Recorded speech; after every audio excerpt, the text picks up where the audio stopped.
கோவையில் மக்களை அச்சுறுத்தி வந்த யானை மயக்க ஊசி செலுத்தப்பட்டு பிடிக்கப்பட்டது. இது குறித்த கூடுதல் தகவல்களை நமது செய்தியாளர் மார்ட்டினிடம் கேட்கலாம். மார்ட்டின், யானையை மயக்க ஊசி செலுத்தி பிடித்த விவரத்தை சொல்லுங்க.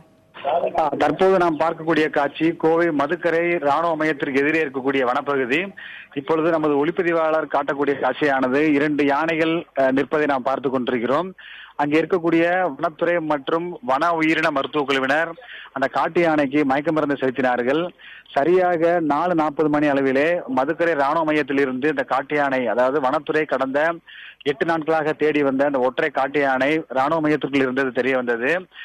இன்று காலையில் 4:40 மணி அளவிலே மருத்துவ குழு, டாக்டர் மனோகரன் தலைமையிலான மருத்துவ குழு மற்றும் வனத்துறையினர் அந்த யானைக்கான மயக்க ஊசியை மதுக்கரை ராணுவ மையத்தின் வாசலிலே வைத்து செலுத்தினார்கள்.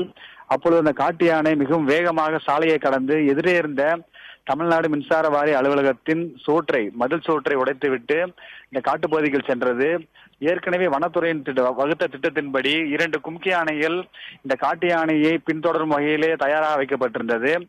இப்பொழுது நாம் பார்க்கக்கூடிய இந்த காட்சியானது இந்த முதலிலே நிற்கக்கூடிய யானையின் கழுத்திலே கயிறு கட்டப்பட்டிருக்கிறது. அதற்கு அடுத்து இருக்கக்கூடியதுதான் காட்டு யானை. அதற்கு தான் மயக்க மருந்து செலுத்தப்பட்டது. அது நிதானம் இல்லாமல் மயங்கி அறமயக்கத்தில் இருப்பதாக மருத்துவர்கள் தெரிவித்திருக்கிறார்கள். தற்சமயம் அந்த பிடிக்கப்பட வேண்டிய காட்டு யானையை அங்கே இருக்கக்கூடிய கலிம் என்ற கும்கி யானையுடன் சேர்த்து இணைத்து கட்டும் பணியை வனத்துறை மற்றும் வன காப்பாளர்கள் செய்து வருகிறார்கள். அந்த காட்சியை தான் தற்போது நேரடியாக பார்த்துக் கொண்டிருக்கிறோம். மார்ட்டின், இப்போ இந்த யானையை மயக்கு செலுத்தி பிடிச்சிருக்காங்க. அடுத்த கட்டமா என்ன நடவடிக்கை எடுக்க இருக்கிறது?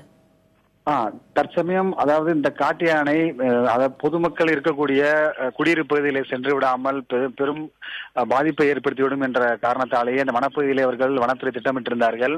வனத்துறை போட்ட திட்டத்தின்படி மிக கச்சிதமாக இந்த யானை தற்போது பிடிக்கப்பட்டிருக்கிறது.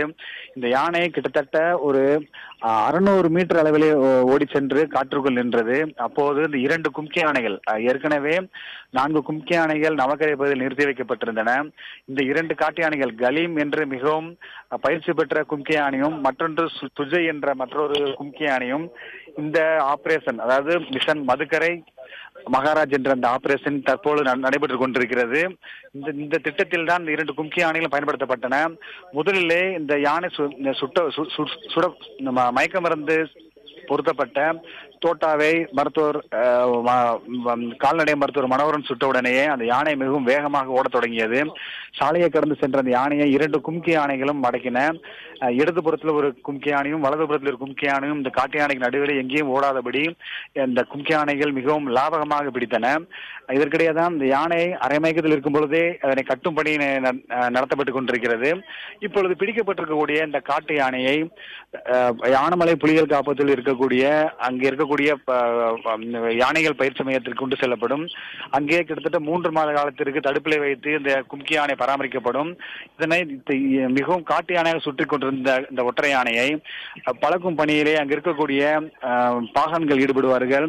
மேலும் அதற்கான சுவாபம் மாற்றப்பட்டு படிப்படியாக பாகனின் கட்டுப்பாட்டுக்குள் வரும்படியான பயிற்சிகள் கொடுக்கப்பட இருக்கு. ரத்திகா.